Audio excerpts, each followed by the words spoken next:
Greetings, kindred. Happy full moon and a happy Easter to you all. So, regardless if you celebrate Easter or not in a religious way, it's always nice, isn't it? Just to have a few days off and just chill.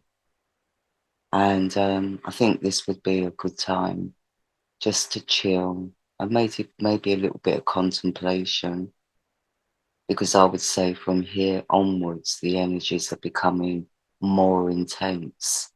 Especially since Mercury will go into pre-shadow tomorrow, which will be the 7th of April. I'm actually recording this on the 5th of April. So, the full moon's on the 6th and Mercury will go into pre-shadow on the 7th. And I'm actually going to do a separate article, a written article for the Mercury retrograde. I've been doing that over the last few months, and where I cover all three phases, you know what I mean? So I just think it works out better that way, and I can get a lot more detail in, because this is going to be a very, very intense Mercury retrograde. And, we've seen some before where they've been kind of like pretty heavy, but this is more about tension. I mean, it's going to take place in Aries astronomically, but this is all about the full moon. So I will be doing that article over the weekend, and I should have it up and out by Monday or uploaded onto my website.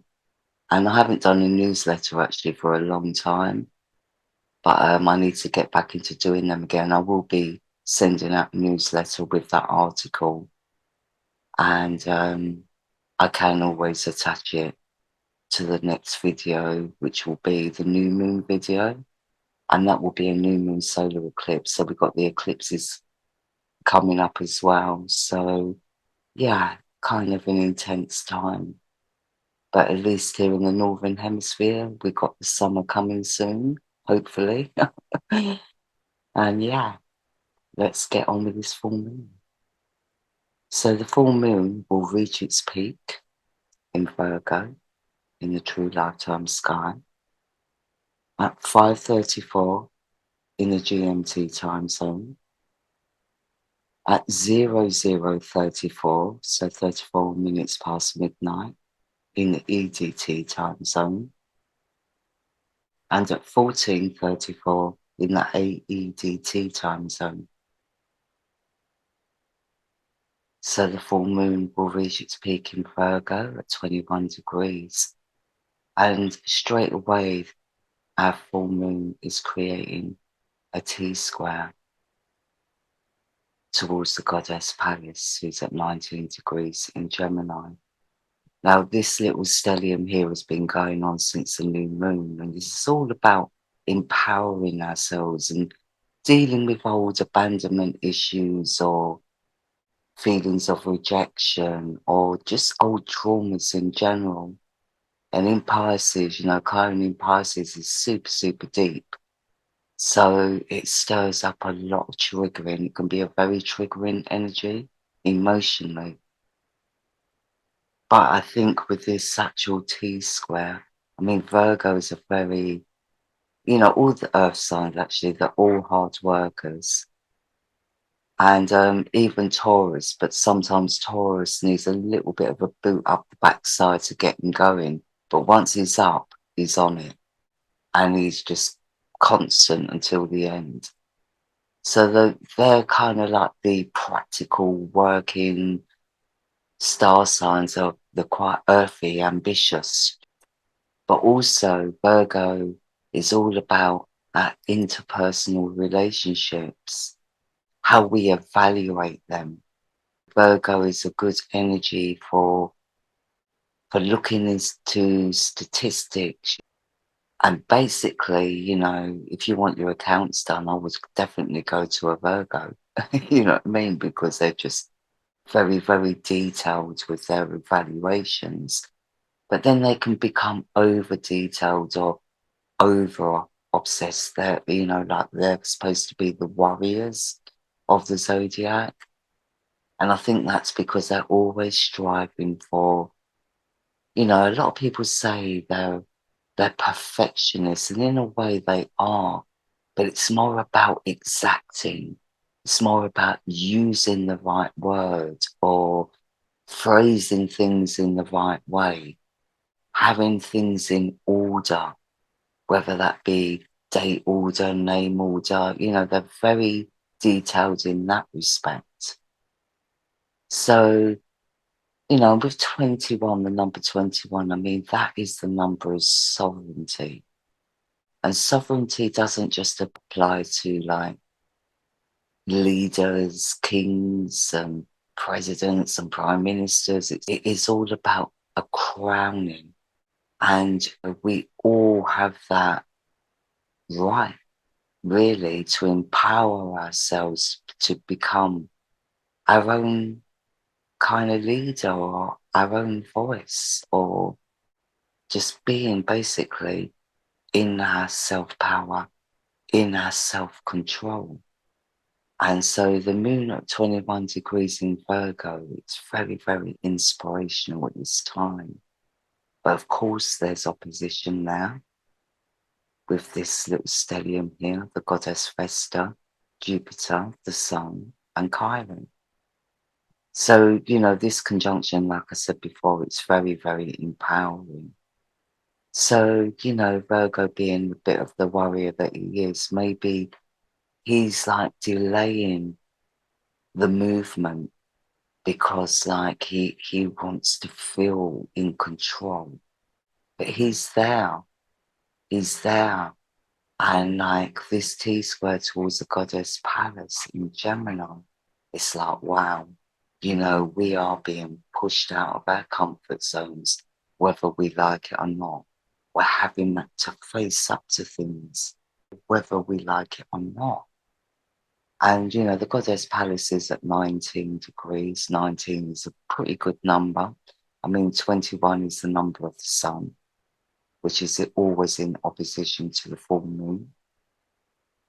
And, you know, the goddess Pallas in Gemini, you know, it's very, very clear. I mean, Gemini is an air sun. It's all about our mentality. It's very quick to learn, very, very into their gadgets and always into the new technology.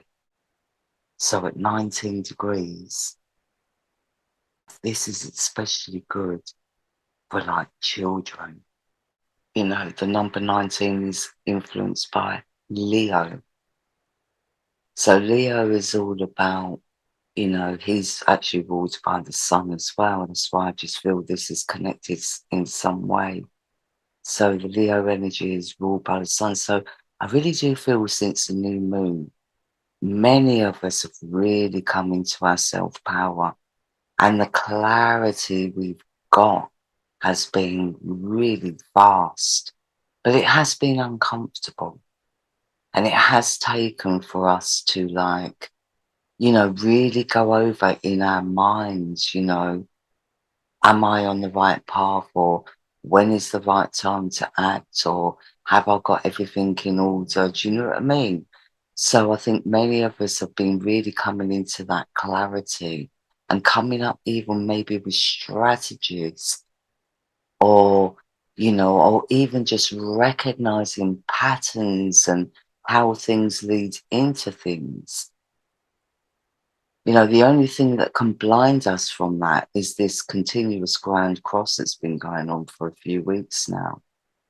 You know, and the Black Moon Lilith, I mean, she's been opposing Pluto and Saturn. So she's been flitting backwards and forwards between the two, as she's been flitting backwards and forwards between Cancer and Leo. And the new moon, she was in opposition to Saturn, which is all about everything feels like it's just falling apart. And now she's in opposition to Pluto again, which is like, it's like, you know, when things have been brewing under the surface, you know, things that we've ignored, well, they're all coming up when she opposes Pluto. And I've said on many occasions, this is husband and wife in mythology.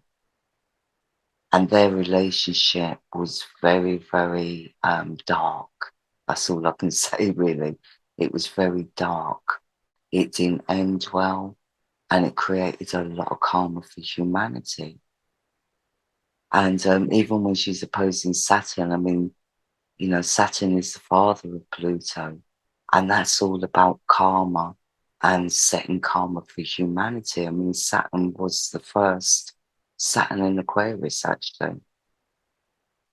It's these two that initiated karma, initiated humanity as we know humanity today.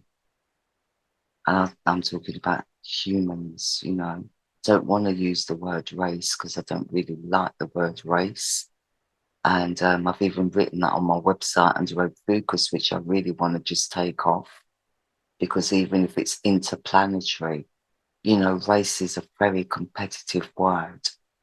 And I just feel it stirs up, you know, the wrong type of emotion. You know, we all love a challenge in life. But, you know, sometimes competitiveness can become a little bit too dark, especially if we're in our ego and we're not in our self-power.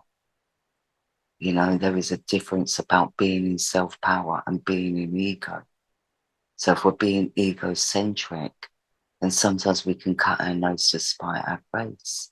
But if we're in our self-power, we have the confidence that even if we lose, you know, we'll pick ourselves up and we'll come back with a new strategy. Do you know what I mean? So the only thing with the Virgo energy, when they do kind of face a loss or a failure in life, it's very hard for them to trust again, you know, or to put their faith into something. But, you know, right now, this Virgo moon is very much in his crowning energy, and it's not kind of like egoistical. So I kind of like that. The only thing is with this T-square, on the negative side, is that we can be, you know, a little bit blind to the bigger picture if we're over concentrating, if we're over perfecting or over exacting, you know, or we could be too critical of other people. So we really can't get above ourselves. But I really don't feel with these energies that we are, you know, unless we're lacking, like I said, unless we're lacking that self-confidence. And, you know, I think sometimes it does take people to be hit where it really hurts to wake up to the reality, either in their personal lives or even in their environment. And normally, you know, it takes us to be hit in our pockets, or it takes for our reputation to be hit, for us to like, you know, actually come to terms with, oh my God, you know, that I've really got to do something about this. But again, you know, we're being pushed outside of our comfort zones. This T-square also shows to me that many of us have got to that place where we feel like we've got nothing left to lose. This is a point where we will get up and we'll either go into fight or flight mode. And I feel, you know, with the energies that play this full moon, I just feel many of us are getting up and standing up for ourselves. Do you know what I mean? Which is a good thing. There will be clashes, and we must make sure that we look into everything that we need to, but not overlook. I mean, this is really good energy for this T-square, as long as we don't become over obsessed with the detail. So with Chiron, who's here in square to the goddess Pallas, it can, you know, be that we're a little bit stuck in the past, you know, which kind of blocks our ability to, you know, feel like we can stand up. So while some of us are really coming into that fight or flight mode, some of us may need to do a little bit more healing. And this is a perfect little stellium to do that. Do you know what I mean? So it may feel, if we're going through the healing process right now, it may feel a little bit overwhelming with the Sun and Jupiter here, because Jupiter expands and the Sun is pretty big already. Do you know what I mean? So it can feel quite overwhelming. But if you keep in your mind that what you're going through, what you're releasing, what you're healing is really all about, release and empowering yourself. And so you can move forward with clarity, with an open mind, as long as you're in your self-power, like I said, and not in your egocentricity. And I really do feel that, the ego is pretty worn out at the moment. So we also have the moon creating this quincunx aspect to Uranus at 18 degrees in Aries, conjunct Juno at 15 degrees in Aries. So as I was just talking about this T-square, I mean, as much as it's about personal empowerment, facing up to our personal situations, like I said, it can also be environmental and global when it comes to injustice. And I just feel this quincunx here is showing us that. It's showing us that there's a probability of can block our integrity. Do you know what I mean? It's like there's a lot of confusion with this quincunx aspect. And that, Uranus is a very spontaneous energy. And the moon, and Uranus is also about a higher consciousness, about a higher mind. Whereas the moon is all about our unconscious mind.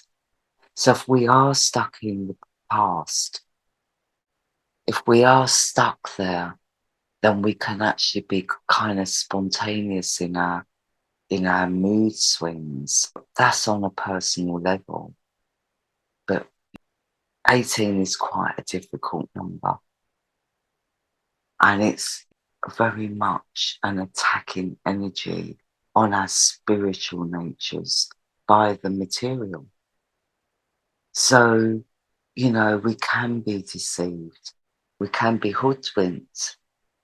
And with Juno at 15 degrees in Aries, Juno is all about commitment. It's all about our traditional values, like, especially when it comes to commitment in marriage, in government policies, in our work environment. It's being dedicated, like Vesta is dedication, but Juno is very dedicated to more the nurturing side, whereas Vesta's more dedicated to the spiritual. So, like I said, 15 is an abuse of power. So when it comes to relationships in general, there is an abuse of power there. And with Uranus at 18 degrees, that is all about, it's very ego-based. And it could be coming from, higher places, because this is the number of the crown.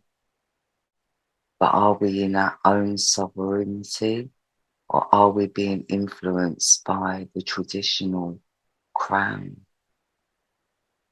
So this is a very hard thing to see clearly if we're in our emotions, if we're in a place where we're still healing.